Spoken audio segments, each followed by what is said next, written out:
የተሰጠኝት ዛሬ በነፃነት ሰው ተከፍሎበታል ከደምና ከአጥንት። ምኒልክ ያሰለፈው ጦር ሳይሆን ጋኔን ነው። ጄኔራል ኦሬስቴ ባራቲየሪ ሁሌ በየዓመቱ ወርሃ የካቲት ሲጠባ የኢትዮጵያ አየር የሚያውደው አይረሴ የድል መዓዛ አለ። በየሸንተረሩም የነጻነት ሳይሆን የድል ዜማ ያስተጋባል።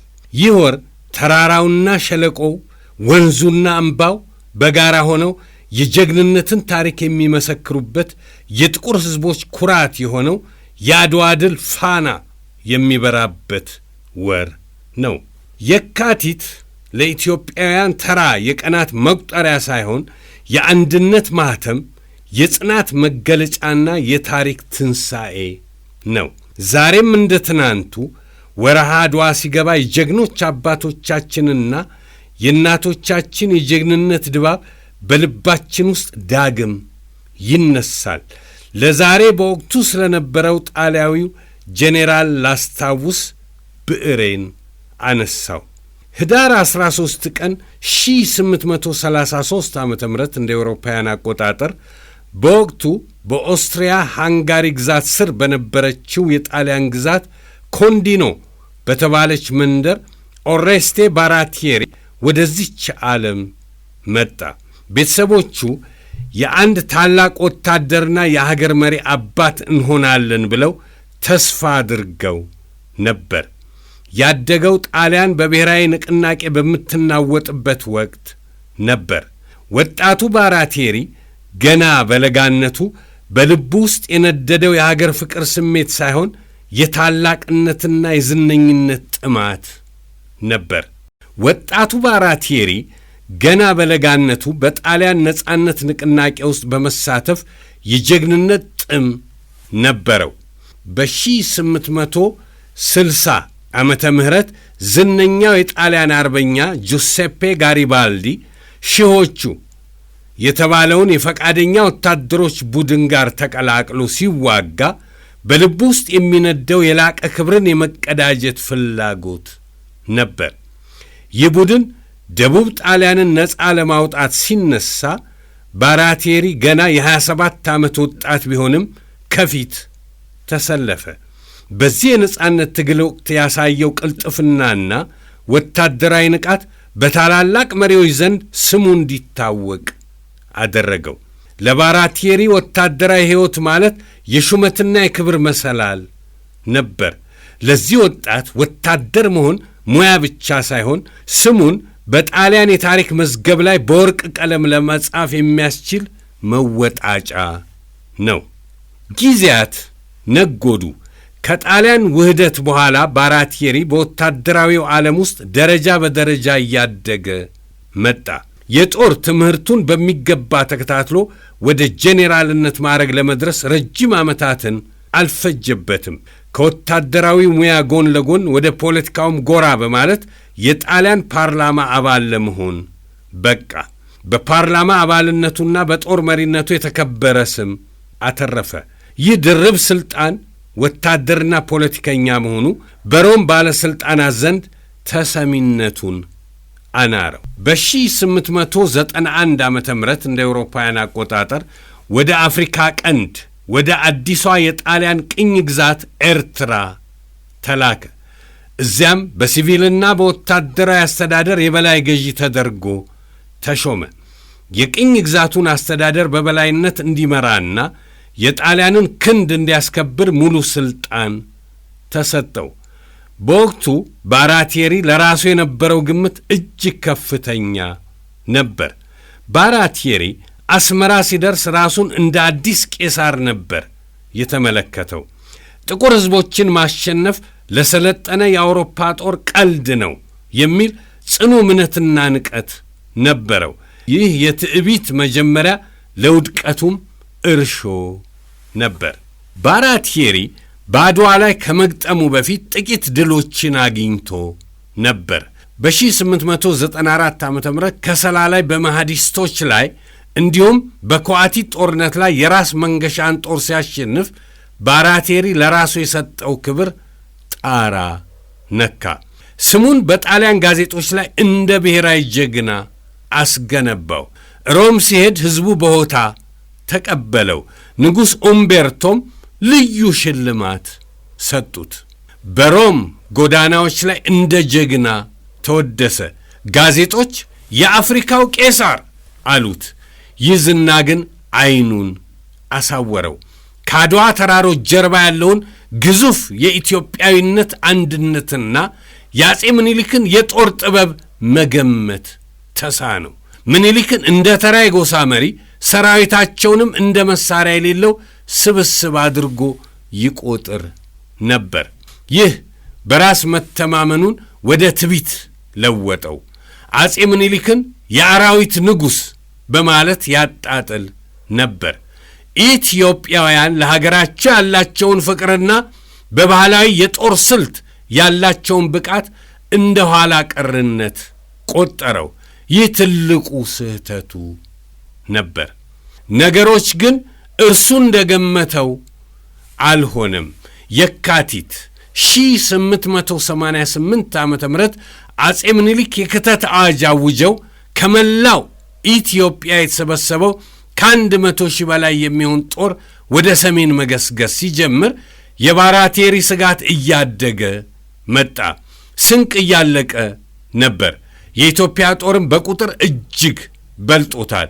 የመቀሌው ከበባና የጣሊያኖች በውሃ ጥም መሸነፍ የመጀመሪያው የማስጠንቀቂያ ደወል ነበር። ባራቴሪ በዚህ ጊዜ ማመንታት ጀመረ። ከዚህ ግዙፍ ኃይል ጋር ፊት ለፊት መጋጠም መጥፋት ነው የሚል ሐሳብ በውስጡ ቢመላለስም በሮም ያለው ጠቅላይ ሚኒስትር የክሪስፒ መንግስት ግን በቴሌግራም ወረቀት ይገርፈው ነበር። ፈሪ፣ የጣሊያንን ክብር ያዋረድክ የሚሉ ስድቦች ከሮም መጡ። ለየካቲት 23 ቀን 1888 ዓመተ ምህረት አጥቢያ ሌሊት ላይ ባራቴሪ አራቱን ጄኔራሎችን አሪሞንዲ፣ ዳቦርሜዳ፣ አልቤርቶኒና ኤሌናን ሰብስቦ የምክር ስብሰባ አደረገ። ውስጡ በፍርሃትና በጥርጣሬ ቢታመስም የክብር ጥሙና ከሮም የሚመጣው ተጽዕኖ አሸነፈው። በዚያች ጨለማ ሌሊት ሰራዊቱ ወደ አድዋ ተራሮች እንዲገሰግስ ትእዛዝ ሰጠ። ይህ ትእዛዝ የሞት ፍርድ እንደነበረ የሚያውቀው ግን ከጥቂት ሰዓታት በኋላ ነበር። ንጋት ላይ ጦርነቱ ተጀመረ። የኢትዮጵያ ጀግኖች እንደ ተርብ እየተገተጉ ሲወርዱባቸው ባራቴሪ መቆጣጠር አቃተው። ባራቴሪ የያዘው ካርታ የተሳሳተ፣ ሰራዊቱ የተበታተነ፣ መገናኛው የተቆራረጠ ነበር። የአድዋ ተራሮች በባሩድ ጭስና በጀግኖች ፉከራና ሽለላ ሲናወጡ ባራቴሪ ከሩቅ ሆኖ ውድቀቱን ይመለከት ነበር። ጄኔራሎቹ አንድ ባንድ ሲወድቁ፣ ሰራዊቱ ሲበተንና በምኒልክ ጦር ሲዋጥ ሲያይ ያ የአፍሪካው ቄሳር የተባለው ኩራቱ እንደ በረዶ ቀለጠ። በመጨረሻም የጣሊያንን ባንዲራና የሞቱትን ወታደሮቹን ትቶ ነፍሱን ለማዳን ወደ ኤርትራ በፈረስ ሸሸ። ባራቴሪ ወደ ጣሊያን ሲመለስ ግን የሚጠብቀው አቀባበል የተለየ ነበር። እንደ ጀግና ሳይሆን እንደ ወንጀለኛ ነበር የታየው። ያ ቆፍጣናው ባራቴሪ ሳይሆን ሀገርን ያዋረደው ባራቴሪ ተብሎ ለፍርድ ቀረበ። በተቋቋመው ወታደራዊ ፍርድ ቤት ፊት ቆሞ ሲከራከር ምኒልክ ያሰለፈው ጦር ሳይሆን ጋኔን ነው በሚል ሰበብ ራሱን ሊከላከል ቢሞክርም የዓለም ሳቅና የጣሊያን ውርደት ሆነ። ከሥራ ተባረረ። ክብሩ ተገፈፈ። ከጄኔራልነት ማረጉም ታገደ። ፍርድ ቤቱ በወታደራዊ ብቃት ማነስ ጥፋተኛ አደረገው። በሮም ጎዳናዎች ስሙ ሲጠራ ሀገርን ያዋረደ ባንዳ የሚሉ ስድቦች ይከተሉት ነበር። ጁሴፔ አሪሞንዲ በ1846 ዓመተ ምህረት በጣሊያን ሰሜናዊ ግዛት በምትገኘው ሳቫሊያኖ ተወለደ። ያደገበት ቤተሰብ ወታደራዊ ወግና ሥርዓትን የሚያከብር በመሆኑ ጁሴፔ ገና በልጅነቱ የብረት ድምፅና የሰልፍ ትእዛዝ እየናፈቀ አደገ። የጣሊያን ምድር የለውጥ ነፋስ እየነፈሰባት ነበር። አሪሞንዲ ገና በወጣትነቱ በወታደራዊ ጥበብ የተሳበ የሥርዓትና የዲሲፕሊን ሰው ነበር። ትምህርቱንም በከፍተኛ ውጤት ካጠናቀቀ በኋላ በ1865 ዓመተ ምህረት በቱሪን ወደሚገኘው ታዋቂው የወታደራዊ አካዳሚ ገባ። እዚያም በነበረው ቆይታ በትጋቱና በስትራቴጂያዊ ንቃቱ የወደፊቱ የጣሊያን ተስፋ ተብሎ መጠራት ጀመረ። እንደ ባራቴሪ ሁሉ እርሱም የጣሊያን አንድነት በተረጋገጠበት ወቅት በወጣትነት ወታደራዊ ጉዞውን ጀመረ። ወደ ውትድርና የተቀላቀለው ጣሊያን ገና አንድነቷን አጠናክራ ወደ ውጭ ግዛቶች በምትመለከትበት ወቅት ነበር። ወታደራዊ አካዳሚውን ሲያጠናቅቅ ዓላማው አንድና አንድ ብቻ ነበር፤ የጣሊያንን ሰንደቅ ዓላማ በዓለም አደባባይ ከፍ አድርጎ መትከል። አሪሞንዲ በወታደራዊው ዓለም ደረጃ በደረጃ እያደገ መጣ። በጦር ሜዳ በሚያሳየው ቆራጥነት የብረት ሰው የሚል ቅጽል ስም ሊያሰጠው የሚችል ብቃት ነበረው። በ1866 ዓመተ ምህረት ከኦስትሪያ ጋር በተደረገው ጦርነት ላይ ያሳየው ቆራጥነት የመጀመሪያውን የወታደራዊ የክብር ሜዳሊያ አስገኝቶለታል። የሱ ሕይወት ከካርታ ከኮምፓስና ከጥይት ድምፅ ጋር የተቆራኘ ነበር። አሪሞንዲ በወታደራዊው ዓለም ውስጥ በነበረው ቆይታ እንደ ባራቴሪ በፖለቲካው ዓለም ከመሽከርከር ይልቅ በጦር ግንባር መገኘትን ይመርጥ ነበር። በ1887 ዓመተ ምህረት አሪሞንዲ ወደ አፍሪካ ቀንድ እንዲዘምት ትዕዛዝ ደረሰው። የነበረው ልምድና ወታደራዊ ዕውቀት በሰራዊቱ ዘንድ ትልቅ ከበሬታን አትርፎለት ነበር። የኤርትራን ምድር ሲረግጥ በውስጡ የነበረው ትዕቢት የአውሮፓን ስልጣኔ በጥቁር ሕዝቦች ላይ የመጫን ፍላጎት ነበር። በ1893 ዓመተ ምህረት በአቆርዳ ጦርነት ላይ በመሐዲስቶች ላይ ያገኘው ድል በጣሊያን መንግሥት ዘንድ ትልቅ ግምት እንዲሰጠው በጣሊያን የታሪክ መዝገብ ላይ ስሙ በደመቀ ቀለም እንዲጻፍ አደረገው። አሪሞንዲ ለባራቴሪም ቢሆን ታማኝ ቢጤውና የቅርብ አማካሪው ነበር። ነገር ግን በውስጡ የባራቴሪን ስልታዊ ማቅማማት የማይወድ ቆራጥ ወታደር ነበር። ይህ ድል ግን አሪሞንዲን አንድ ትልቅ ስህተት ውስጥ ከተተው። አፍሪካውያን በዘመናዊ መሳሪያ ፊት ይንበረከካሉ የሚል የተሳሳተ ድምዳሜ። የታሪክ ጸሐፊዎች እንደሚሉት አሪሞንዲ በባህሪው እጅግ ግትርና ለስልጣን የሚገዛ ወታደር ቢሆንም ከጄኔራል ባራቴሪ ይልቅ ወታደራዊ ቆራጥነት ያለው ሰው ነበር። ከአድዋ ጦርነት በፊት አሪሞንዲ ስለ አፄ ምኒልክ ጦር የነበረው ግምት እጅግ ዝቅተኛ ነበር። በአንድ ወቅት በጻፈው ማስታወሻ ላይ እንዲህ ብሎ ነበር። ምኒልክ የሚመራው ጦር ምንም እንኳን በቁጥር ቢበዛም ወጥ የሆነ ወታደራዊ ስልጠናና ዘመናዊ አመራር የሌለው ስብስብ ነው። የአውሮፓን መድፍ ሲሰሙ እንደሚበተኑ ጥርጥር የለኝም።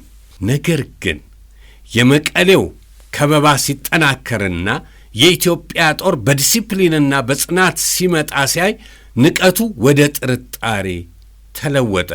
የታሪክ ጸሐፊው አንጀሎ ዴል ቦካ እንደገለጸው አሪሞንዲ በባራቴሪ ማቅማማት ተበሳይቶ ነበር። ከመሸሽ መዋጋት ይሻላል የሚል አቋም ነበረው።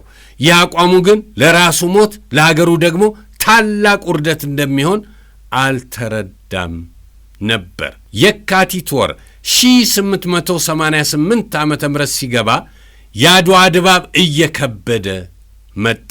አሪሞንዲና ባራቴሪ በመካከላቸው የሐሳብ ልዩነት መፈጠር ጀመረ።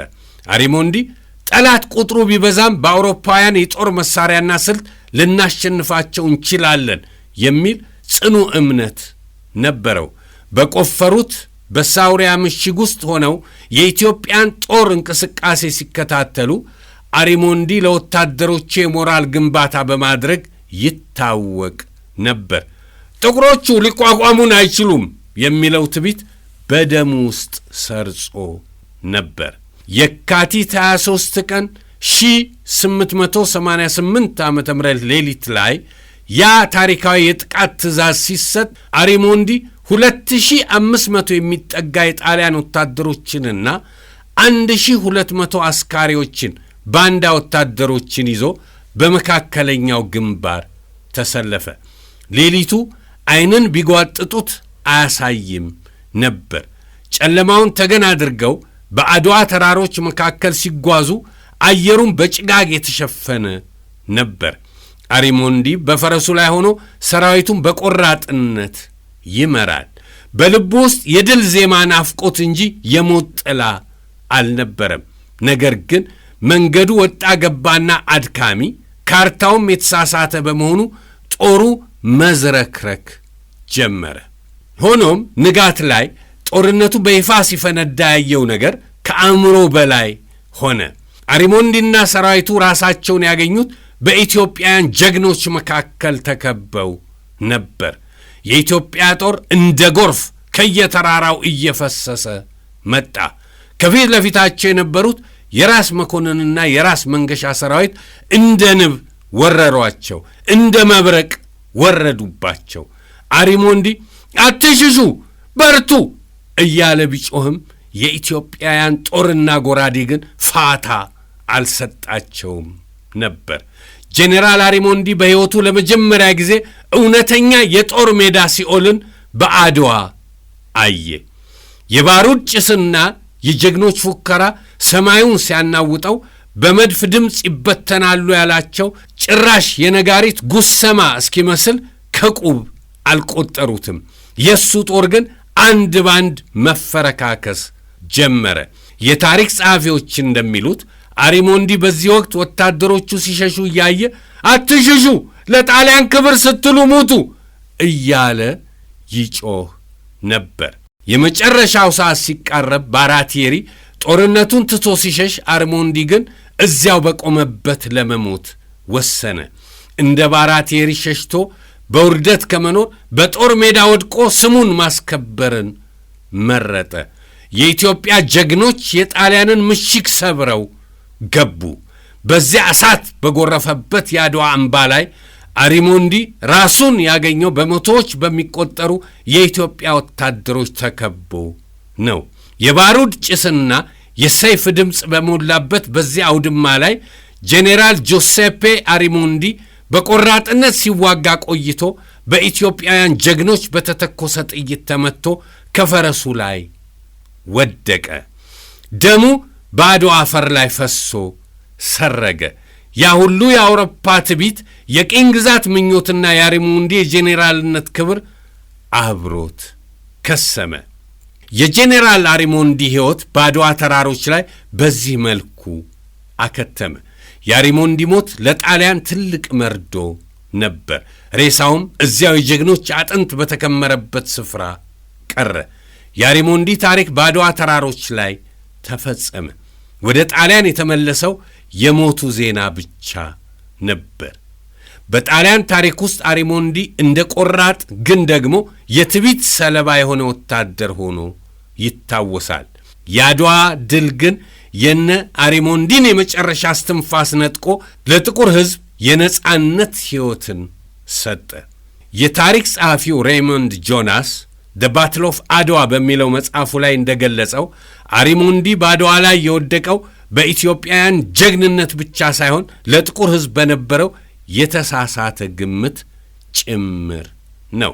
በ1896 ዓመተ ምህረት አጋማሽ ላይ በአስመራ ከተማ የሚገኘው ወታደራዊ ፍርድ ቤት እጅግ የከበደ ነበር። ያ ግዙፍ ወታደራዊ አዳራሽ በጣሊያን መኮንኖች ዩኒፎርም ደምቋል። ሆኖም የከባቢው ድባብ እንደ መቃብር ቀዝቃዛ ነበር። በመድረኩ ላይ የተቀመጡት 7 ዳኞች በተለይም ሰብሳቢውና የመሃል ዳኛው ሌተና ጄኔራል ካንቲ በባራቴሪ ላይ ያላቸው ንቀት ከፊታቸው ይነበባል። ከሳቸው በስተቀኝ በኩል ጄኔራል ሲኪያፓሬሊ አንዱ ዳኛ ሆነው ተሰይመዋል። በስተግራቸው ደግሞ ሌላኛው ዳኛ ሜጀር ጄኔራል ማልምግሬን የዳኝነት ወንበር ላይ ተቀምጧል። ሌሎች የጦር መኮንኖች ችሎቱን ለመከታተል በጸጥታ ታድመዋል። የቤቱ አየር በውጥረት ተሞልቷል። የጣሊያን ከፍተኛ መኮንኖች፣ ጋዜጠኞችና የታሪክ ጸሐፊዎች በዝምታ ተውጠው የአንድን ሰው መግባት ይጠባበቃሉ። ያ ሰው ትናንት የአፍሪካው ቄሳር ተብሎ ሲወደስ የነበረው ዛሬ ግን የሀገር ውርደት ተብሎ ለፍርድ የቀረበው ኖሬስቴ ባራቲየሪ ነው።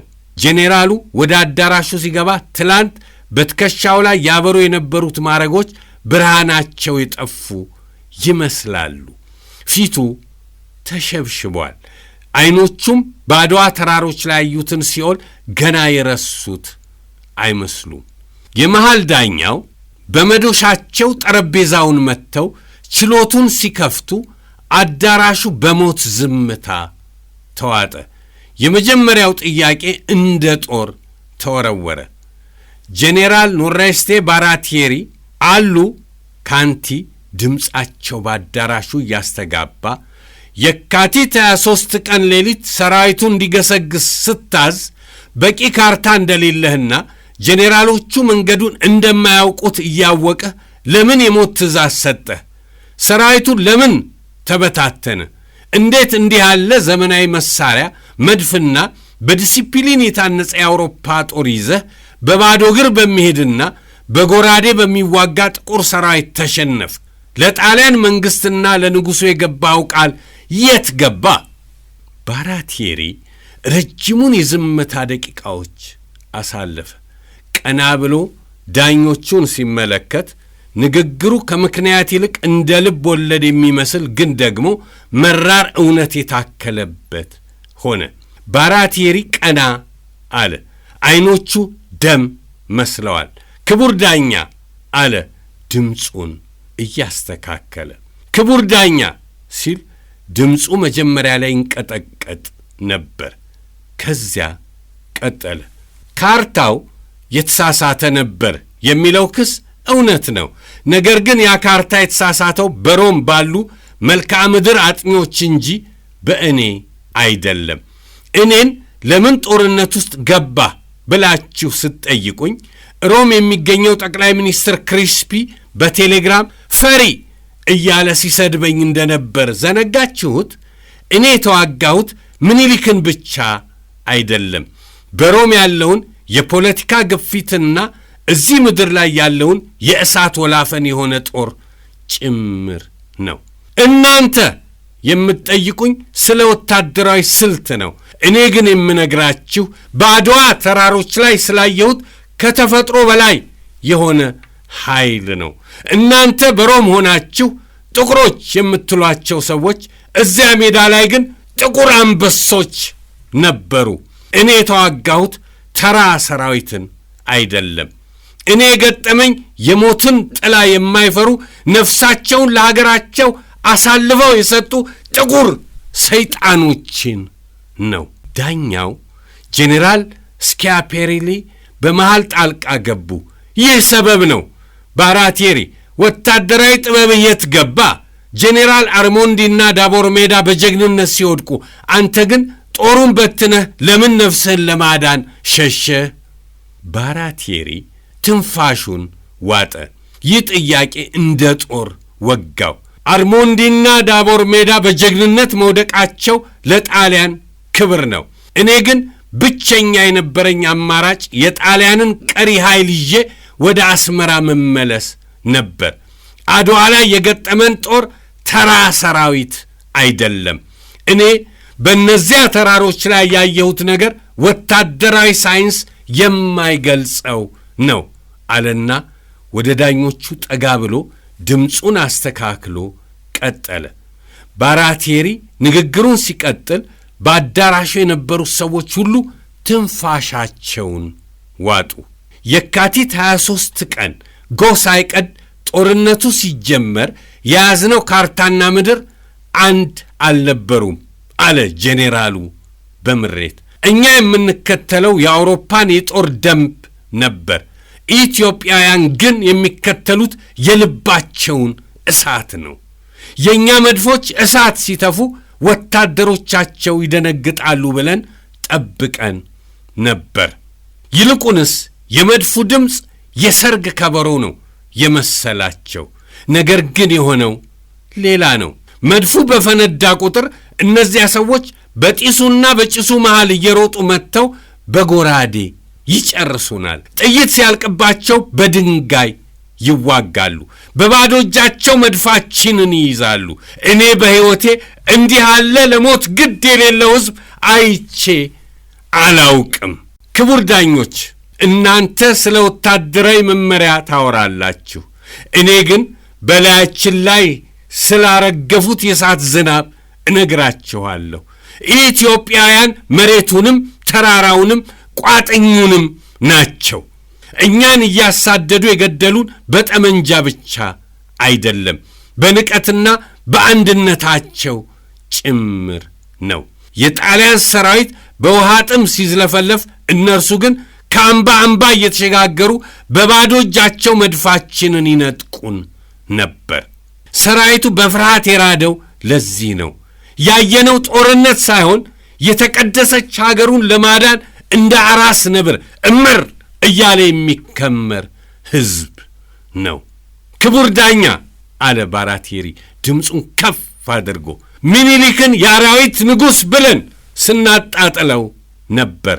ነገር ግን እሱ ከእኛ በላይ የረቀቀ ዲፕሎማትና ስልታዊ መሪ ነው። እኔን በራሴ ትቢት ውስጥ አስገብቶ አጠመደኝ። ጦሩ አልቆበታል፣ ሊበተን ነው የሚሉ የተሳሳተ መረጃዎችን በሰላዮቹ እየረጨ አስተኛኝ። እውነታው ግን እዚያ ጋሬጣማ ተራራ ጀርባ ከ100,000 በላይ የሚሆን አንበሳ ደብቆ ይጠብቀኝ ነበር። እኔ ሰራዊት ነበረኝ፣ እሱ ግን ሀገር ነበረው። የኔ ወታደሮች የሚዋጉት ለደሞዝና ለክብር ነው። የሱ ወታደሮች ግን የሚዋጉት ለነጻነታቸው፣ ለሀገራቸው፣ ለሚወዱትና ለሚታመኑለት ለንጉሳቸው ነው። ባራቴሪ ስለ እቴጌ ጣይቱ ምስክርነቱን አልነፈገም። ከምኒልክ ጎን የምትቆመው ያቺ ፊቷን ካኮሳተረች የማትፈታ ቆፍጣና ሴት እቴጌ ጣይቱ ከጄኔራሎቻችን በላይ ብልህ ናት። መቀሌ ላይ ውሃውን ያስቆረጠችው እሷ ናት። ባድዋም ጦር ሜዳ ላይ ሆና ወታደሩ ወደ ኋላ ሲያፈገፍግ የት ትሄዳላችሁ? ለአገራችሁ ሙቱ እያለች ስታገሳ ድምጿ እኛ ጋር ያስተጋባ ነበር። እኛ የገጠመን ሰራዊትን ብቻ ሳይሆን ሙሉ የአንበሳ መንጋ ነበር። በመጨረሻም ባራቴሪ እንዲህ አለ፣ እናንተ ለፍርድ አቅርባችሁኛል። እኔ ግን ቀድሞውኑ ባድዋ ተራሮች ተፈርዶብኛል። እኔ የሸሸሁት ለሕይወት ፈርቼ ብቻ አይደለም። ያየሁት ተአምር አእምሮዬን ስለነካው ነው። የአውሮፓ የበላይነት ባድዋ አምባ ላይ ተቀብሯል። እኔን ልትቀጡኝ ትችላላችሁ፣ ነገር ግን ኢትዮጵያ አትሸነፍም የሚለውን እውነት መቅጣት አትችሉም። ባድዋ ላይ ያየሁት እያንዳንዱ ጥቁር ወታደር ለእኔ የጦር ጄኔራል ነበር። ሌቴና ጄኔራል ካንቲ በትኩረት እያዩት፣ ታዲያ ለምንድን ነው ቀድመ ይህን ያልተረዳኸው? ኢትዮጵያውያንን ለምን እንደ ተራ ሽፍታ ቆጠርካቸው? ሲሉ ጠየቁት። ባራቴሪ መራር ሳቅ ሳቀ። ጥፋታችን እሱ ነው ክቡር ዳኛ። እኛ ኢትዮጵያን ያየናት በቅኝ ገዢዎች አይን እንጂ በነጻነት ታጋዮች አይን አልነበረም። ምኒልክ የአራዊት ንጉሥ ስንለው እሱ ግን ሕዝቡን ያቀናጀ በአንድ ሳምባ እንዲተነፍስ ያደረገ ስልጡን መሪ መሆኑን ዘነጋን። የፊቱን መጥቆር እንጂ የአእምሮውን ብሩህነት አላየንም። እኔ ብቻ ሳልሆን ሁላችሁም ሮም ያላችሁትም ጭምር ለዚህ ሽንፈት ተጠያቂዎች ናችሁ። እኔ በአካል ተሸነፍኩ፣ እናንተ ግን በሐሳብ ቀድማችሁ ተሸንፋችኋል። ፍርድ ቤቱ በዝምታ ተዋጠ። ባራቴሪ ንግግሩን ሲያጠቃልል እንዲህ አለ። ዛሬ እኔን ብትቀጡኝ የአድዋን ውርደት ልትሽሩት አትችሉም። አድዋ ላይ የሞቱት ወታደሮች ደም የሚጮኸው በእኔ ላይ ብቻ ሳይሆን ምኒልክን የናቀው የአውሮፓ ትቢት ላይ ነው። እኔ የአድዋን ሲኦል አይቻለሁ። ዳግመኛም ወደዚያ መመለስ አልፈልግም። ባራቴሪ ንግግሩን ጨርሶ ሲቀመጥ አዳራሹ ውስጥ ሰፍኖ የነበረው ዝምታ የበረዶ ያህል የቀዘቀዘ ነበር። የሽንፈትን መራርነት የሚገልጽ የማይደበቅ ትልቅ ስብራት ነበር። ይህ የፍርድ ቤት ቃል ጄኔራሉ ራሱን ለመከላከል የተናገረው ቢሆንም ሳያውቀው ለአድዋ ድል ታላቅነት፣ ለአጼ ምኒልክ ብልህነትና ለኢትዮጵያ ጀግኖች የማይጠፋ የታሪክ ምስክርነት ሆነ። ጄኔራል ኑሬስቴ ባራቴሪ በፍርድ ቤት ነፃ ቢወጣም በታሪክ ፊት ግን በአድዋ ተራሮች የተሸነፈ የትዕቢት ተምሳሌት ሆኖ ቀረ። ዳኞቹ ከረጅም ምክክር በኋላ ባራቴሪን በፈሪነት ወንጀል ሊቀጡት ቢፈልጉም እውነቱ ግን የጣሊያን መንግስትም ስህተት ስላለበት እሱን ብቻ መቅጣት ለፖለቲካው አደገኛ እንደሚሆን ተረዱ። በመጨረሻም ባራቴሪ ለጄኔራልነት ማዕረግ ብቁ አይደለም የሚል ውሳኔ አስተላለፉ። ለሰራዊቱ ጥፋት ዋናው ተጠያቂ እሱ ነው ቢሉም ከስራትና ከሞት ነፃ አወጡት። ይህ ፍርድ በጣሊያን ሕዝብ ዘንድ ከፍተኛ ቁጣን ቀስቅሷል። ሕዝቡ ጄኔራሉ ነፃ ከወጣ ሰራዊታችን ለምን አድዋ ላይ አለቀ እያለ በሮም ጎዳናዎች ሰልፍ ወጥቶ ቪቫ ምኒልክ ሲሉ ተደምጠዋል። ታሪክ ይህንን ኩነት መዝግቦት አልፏል። ድንቅ የአድዋ ጀግኖች አበቃው። የተሰጠኝ ሕይወት ዛሬ በነፃነት ሰው ተከፍሎበታል ከደምና